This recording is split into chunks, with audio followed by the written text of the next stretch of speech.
But anyways, we're going to be moving on into the Philadelphia 76ers and Markelle Fultz. As you guys have seen, and Dave and I have seen, you can see that Markelle Fultz obviously was changing his jump shot and his free throw shot when he was, during preseason after the draft, after he was brought in. Everyone's wondering why is he changing it. He was a bad free throw shooter in college. I think he stood around 62.5% from the free throw line, but still, his form wasn't bad. He was just off, and now he just looked absolutely brutal. I have a better form than him. And I shoot with two hands. You do the Joakim Noah? Yeah, I'm shooting like this. It's brutal. And Markelle Fultz somehow looked worse. It just looked uncomfortable shooting the ball. And now his agent coming out saying that he had fluid drain from his shoulder, and also he got a cortisone shot in his shoulder as well. And my question is, if they saw that Fultz was changing his shot, and if Fultz didn't make it apparent that he was injured, or he did make it apparent that he was injured, are the 76ers just kind of hurting him by playing him? Shouldn't they just let him sit out and heal up? Yes. I mean, I don't understand. I don't understand. I mean, they did it with Simmons. They sat him out completely and said, all right, hey, just take the year off. You could probably play later on in the season, but just take it off. We want you healthy. And then they don't do it with Fultz. I don't understand what's going on. I don't understand how they didn't step in as soon as he started to play with his own shot. You have trainers. You have guys specifically at the NBA level. I get it. He worked with his own guy, but there's some communication missing there on like, hey, I'm going to fuck with my shot this offseason, to hey, you did pretty well in college with that shot. I get you're concerned about the free throw, but you don't need to do a massive change. So it's kind of I don't know if it's a chicken or egg scenario with me. Did he change his shot because he was having shoulder issues already and he was hiding it?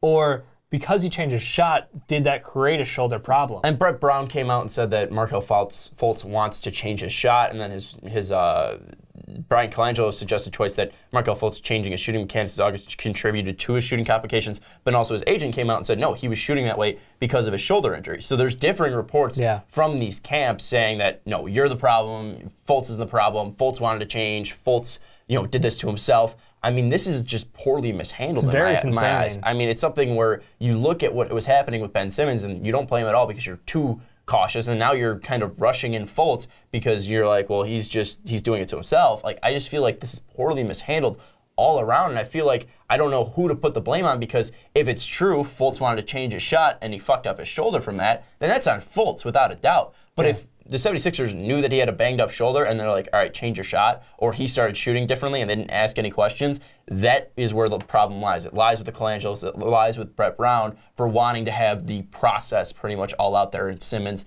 Embiid, and Fultz, having all three guys out there. I feel like that's just a bigger problem, and I feel like, we obviously saw a little bit probably of mishandling with Embiid's injuries throughout his careers. Yeah. So, I mean, we've seen injury problems just consistently come up in Ja as well, and consistently come up in Philadelphia. I mean, has Philly kind of taken the blame for this just because they've had bad, past with injuries for the rookies and just guys in general on this team? Yeah, I think that it's more easy to believe that this is a Philadelphia problem, even though they have cleared out that staff that dealt with the early issues with Joel Embiid, with Ja. They've changed out numerous doctors in-house to make sure that we're going to do this right, which is why it's really concerning that this has come up. And it's like, look, guys, I mean, if you've watched him play, you know something's wrong. You see him out there, he looks very uncomfortable playing. Even take his shot out of it, on the court, he doesn't look good. His free throw, when he was just straight up bricking shot after shot at the line,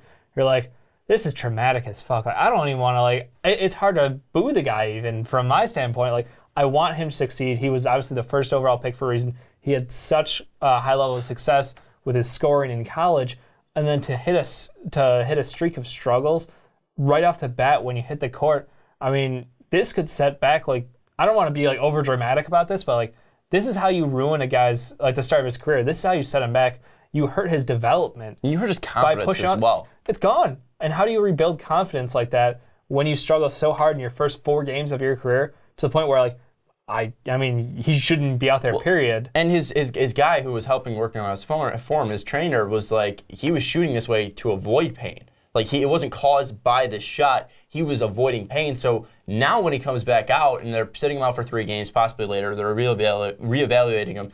They say there's no structural damage, which is good. There just might be some problems with his actual shoulder in general. Yeah. But the thing is that you need confidence if you're going to be a shooter out there. I mean, all these guys have decent form out there. It's just the fact that they don't have the confidence to put it in. They don't have all these, tools to put it in together. The reason why Steph Curry is so damn good at shooting is because of the confidence he has. I mean, he can come out and hit it from 50, and he knows he can hit it from 50. Where, you look at Kobe. Kobe had the damn, confidence to shoot all the damn time. And when it wasn't going in, he probably doubted himself, and that's why you see him toss up 50 shots and go like 26 of 50. But still, I mean, he's hitting 26 of 50. In his mind, he's still saying it's a higher percentage shot than everybody else on the court. Yeah, I mean, the thing is, though, is it's that instinct, it's that confidence, it's that swagger that you bring to the team. And when you crush it in a young kid, and also when he goes up to shoot and like, oh, is my shoulder gonna get fucked up again? Is my shoulder gonna hurt? That's gonna be in the back of his mind for a while, for a couple games, and that's not gonna go away. Yeah. And that's gonna hurt him even more because then it's like, well, what's wrong with me? Is it my shoulder? Am I just bad at basketball? What's going on? Is there too much pressure on me? I was the #1 pick, and then everything builds up. And I'm not saying that Markelle Fultz is mentally weak or anything. I'm not trying to,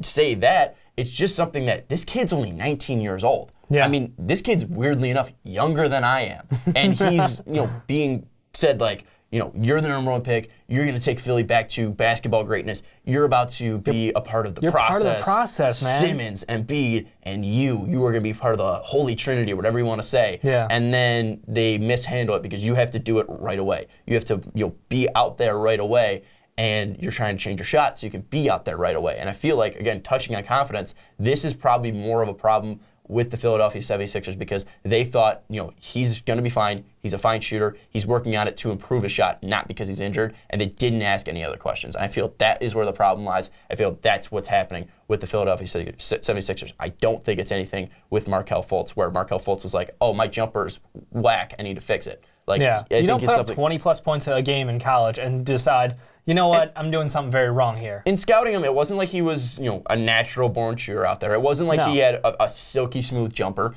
but it got the job done. I mean, this is, again, like you said, 20-point-per-game scorer, even more than that. Yeah, he was a guy that plus, shot fairly efficient from three and from the field. I mean, it wasn't like he was an ass shooter out there. I mean, you look at LeBron James. LeBron James has a nice stroke, but one of his goals is to shoot over 80% from the line. I mean, some guys just can't do it. If Fultz was going to be able to get up to 70, I think it's just something that works through his career. I don't think it's anything to do with his form.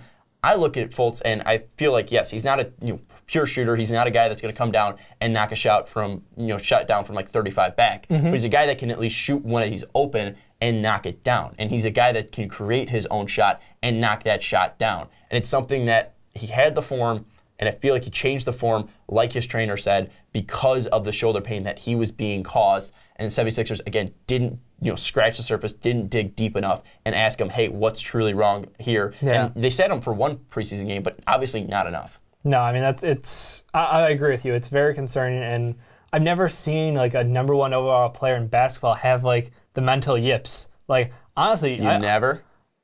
Anthony Bennett was a different. No, that wasn't a different. That was a different case entirely because he was mentally weak.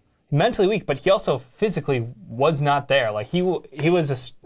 I get it at the time. Looking back, it's easy to say this, but like he wasn't a good fit. And honestly, he had a couple of decent performances in his rookie year, but you could tell like his game was limited. This is not Markelle Fultz being limited in what he can do because we've seen him do a whole lot more. This is completely, I don't want to say completely mental because obviously he has a shoulder issue now, but the shooting motion, the need to improve before you've even made your mark on the game, I get very concerned. And you saw what Ben Simmons and Joel Embiid did with that year off, or several years off for Joel Embiid, to develop their game, to develop a shot, because Joel Embiid learned how to shoot correctly. Ben Simmons has improved his shot, and it still looks whack at times, but he's at least comfortable, and he knows what shots to take, and those look pretty good. I think you have a chance with somebody on your team like J.J. Redick, who over his long career has developed an excellent shot motion. I think you pair him up. Hold on. JJ was a butter shooter from college. I mean, he was the best pure shooter in college back in 2004. Get the fuck out of here. I think he's developed and gotten a whole lot better. Probably improved. He's gotten a lot better. But I will also defend like 2005 JJ Redick because he had the nicest shot in I'm trying to pull over like what Korver has done with LeBron. Yeah, I mean, to teach LeBron, and LeBron was, again, it was after an injury, he was forced to change his shot. And that's how he learned to improve. And I think you have to take the advantage of, you are a young kid. Derrick Rose could never shoot as well, and he developed his shot and got better. You have an opportunity. You're with a professional level team. Use the guys around you. Use the training staff. make the most out of your time there, because if you're dependent, and no offense, I get the, go with the guy who got you there with your personal trainer. Yeah. But like at some point you have to go with the guys who know what they're doing and who have done it for decades at a time. Or go out and get Joel Embiid's guy, because obviously that guy did some that guy did some work. I don't know if you want to trust the 76ers, because the whole point of this video is to bash the 76ers and say, you fucked up. But like you fucked up your number 1 pick. Yeah. Are you concerned? Do you think long term this has a problem? Like, do you think he's now like damaged goods? No. God. Do you think if he comes back? He's played 3 games. This is hot takes and overreactions. He's played 3 games. We have 4. 4 games. He's played 4 games. Big diff. And he's played 4 games in his NBA career. He's not broken. He's not damaged goods. He's a guy that I feel like was mishandled and probably shouldn't have played those 4 games. But even then, I feel like this is still a kid with a lot of talent. And if he goes back to that old shooting form or improves the shooting form, which is probably the goal, the reason why he has the trainer in general, is to improve his shooting form, he will still be able to be a great NBA player. And again, he's only 19, still very athletic, still is great going to the basket, and still playing on a team with a lot of potential and a lot of talent. So some of his weaknesses might be hidden by Ben Simmons, Joel Embiid, Rocco, Dario, all of these players. Right now, there's a goddamn spotlight on it, though. It is just and that's one thing as a 19-year-old you should not have on you. And it's not your fault that it's currently on you. It's on the Philadelphia 76ers. And I feel like that's the biggest thing. Yeah. But if you disagree with us, let us know in the comments down below. Do you think the Philadelphia 76ers have mishandled the Markelle Fultz situation? Do you think it obviously should have been in a better direction? Do you think the flame is actually on Fultz? Do you think he actually messed up his shooting arm and his shooting motion and his shoulder by changing his shots? Should they just redshirt everybody they draft? Should they just redshirt everybody they draft? I think that's a pretty damn good question, Dave, because I think they did it to TLC as well, and a little bit to TLC. He had like half a year. Yeah, so they half redshirted him. But still, maybe they should just redshirt every single rookie that they have. Tell us in the comments down below. But that is going to wrap up the Fast Break podcast for us tonight. Thank you so much for watching, or if you're listening to Blog Talk Radio, thank you so much. We got to give a shout out to everyone on Blog Talk. We also want to say, if you haven't looked at patreon.com/mostvaluablepodcast, we just got another patron, so you'll have another Patreon podcast where we have one of our patrons talking to us, whether it's Fast Break, Onside Kick, PTP, Rick and Johnny. If you do go to patreon.com, you can donate and make your choice of what podcast you want to be on. Jake and Pat are our 2 patrons. We got a big shout out to those guys. We also want to give a shout out to Zani, because he's been a loyal Patreon as well. And also, don't forget to review us on iTunes. Head over to iTunes, type in Most Valuable Podcast, go to The Fast Break, and then give that a little bit of a 5-star action, because it definitely helps us out and helps us grow. But for Dave Oster, I'm Sean Anderson. We will see you for the Fast Break OT edition on YouTube.